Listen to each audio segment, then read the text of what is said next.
Jai Hind students, you all are most welcome in the 6th video session of the chemical kinetics.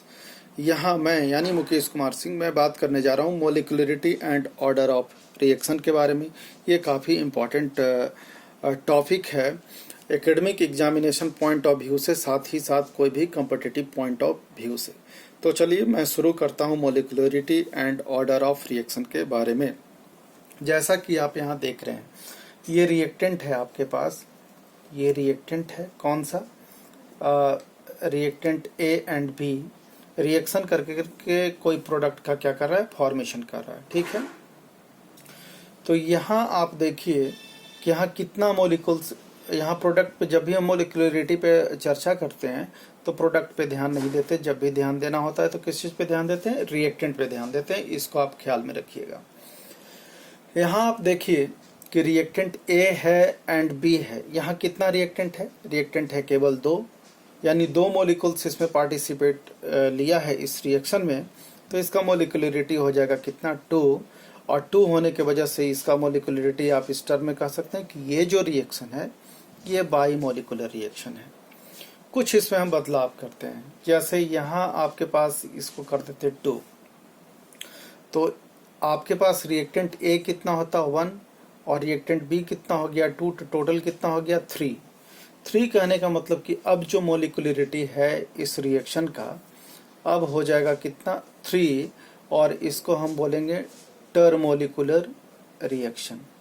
Similarly कोई एक ही reactant आपके पास होता ए और ए reaction कर करके कोई प्रोडक्ट बनाता तो इसका मोलिकुलरिटी हो जाता कितना 1, तो ये कहलाता आपका यूनिमोलिकुलर रिएक्शन।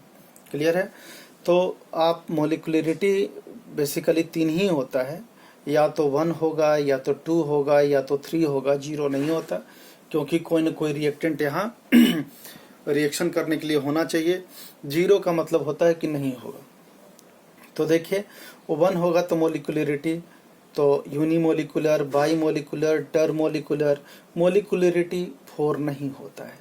4 नहीं होने का वजह क्या है कि प्रोबेबिलिटी, जैसे 2 रिएक्टेंट है आपके पास 1 और ये 2, दोनों सफिशिएंट एनर्जी से क्या कर सकता है, कोलाइड कर सकता है।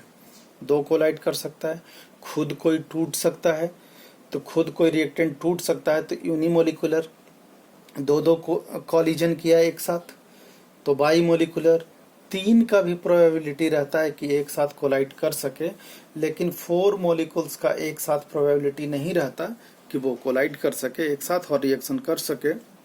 इस वजह से मोलिकुलरिटी कभी भी 4 नहीं होता। मोलिकुलरिटी जब भी होता है 1, 2 एंड 3 होता है। रेयर केस में कभी आपको एक्सेप्शन मिल जाए मोलिकुलरिटी 4 का तो वो अलग सी बात है, लेकिन मोलिकुलरिटी हमारे पास पढ़ना है केवल 1, 2 एंड 3 के बारे में। 4 मोलिकुलरिटी आपको रेयर केस में ही कोई रिएक्शन में, एक आध रिएक्शन में कभी देखने को मिल जाए। तो ये था आपका कौन सा, मोलिकुलरिटी ऑफ द रिएक्शन। आप देखिए अब ऑर्डर ऑफ रिएक्शन का, ये दोनों के बीच में मैं डिफरेंसेस देख रहा हूँ। तो फर्स्ट पॉइंट इसका हुआ है, तो फर्स्ट पॉइंट अब इसका भी हम लोग चर्चा कर लें। देखिए ऑर्डर ऑफ रिएक्शन, ये जो मोलिकुलरिटी आपने देखा ये थियोरेटिकल कॉन्सेप्ट था, जबकि ऑर्डर ऑफ रिएक्शन क्या है आपका, एक्सपेरिमेंटल कॉन्सेप्ट है। ये टोटल डिपेंड करता है किस चीज़ पे, एक्सपेरिमेंट पे। तो देखिए हमने यहाँ एक रिएक्टेंट एक मान लिया है कि ये है, और ये प्रोडक्ट का क्या कर रहा है, फॉर्मेशन कर रहा है। पिछले वीडियो में यानी 5th नंबर के सेशन में मैं आप लोगों को बता चुका हूँ किस चीज़ के बारे में, रेट लॉ के बारे में। तो रेट लॉ को लिख करके ही हम ऑर्डर ऑफ रिएक्शन को क्या करते हैं, फाइंड आउट करते हैं। तो यहाँ आप देखिए इसके रेट लॉ, इस इक्वेशन के लिए हम इस रिएक्शन के लिए लिखे हैं R=K कांस्टेंट है, रिएक्शन कांस्टेंट A⁴ n यहाँ जो है टू दी पावर, वो एक तरह का एक्सपेरिमेंटल वैल्यू है। आप इसके कोएफिशिएंट को देख करके आप डिसीजन नहीं ले सकते। तो देखिए n का वैल्यू में भी हो सकता है 0, में भी 1, में भी 2, में भी 3, या फ्रैक्शन में भी आ सकता है। 3 से ज़्यादा चांस इसमें भी रेयर केस में होता है। तो यदि n का वैल्यू आ गया 0 तो आप इसको कहिएगा 0th ऑर्डर ऑफ रिएक्शन, 1 आ गया तो first order reaction, 2 second order, 3 third order of reaction इसे कह सकते हैं।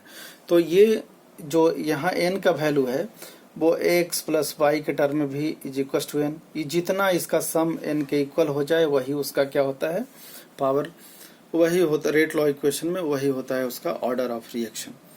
तो देखिए अब इसका हम डेफिनेशन देख लेते हैं दोनों को अलग अलग। सबसे पहले मॉलिक्यूलरिटी का देख लेते हैं, देन हम देखेंगे ऑर्डर ऑफ रिएक्शन। देखिए यहाँ जितना नंबर ऑफ मॉलिक्यूल्स पार्टिसिपेट किया था वही था मॉलिक्यूलरिटी। इसी वजह से मैंने लिखा है कि number of molecules, number of, देखिए number of molecules of reactant taking part in a chemical reaction, taking part in a chemical reaction, that is the elementary reaction is called molecularity of reaction। जबकि यहाँ देखिए ये सम होता था power का, the sum of the power of the concentration terms that appear in rate law equation is called order of reaction। देखिए बिना rate law लिखे हमने ऑर्डर ऑफ रिएक्शन की चर्चा नहीं किया है। आगे बढ़ते हैं। देखिए ये आपका 1 2 3 यही होगा, तो it is always a whole number, it can neither be zero, ये कभी जीरो नहीं होता, नॉर फ्रैक्शनल, कभी फ्रैक्शनल में नहीं होता कि जैसे 1/2 लिख दिए, 0.5 0.6, ये इस टर्म में नहीं होता। जबकि आपका ऑर्डर ऑफ रिएक्शन जो है वो जीरो हो सकता है, तभी तो जीरोथ ऑर्डर है यहाँ देखिए, एंड फ्रैक्शनल भी हो सकता है और कोई इंटीजर भी हो सकता है, ठीक है। It is a theoretical value, पहले भी मैंने बता चुका है कि मॉलिक्यूलरिटी थियोरेटिकल वैल्यू है, जबकि order of reaction rate law पे डिपेंड करता है। तो रेट लॉ एक एक्सपेरिमेंटल कॉन्सेप्ट है, इसलिए ऑर्डर ऑफ रिएक्शन हमेशा क्या होता है, एक्सपेरिमेंटल वैल्यू होता है।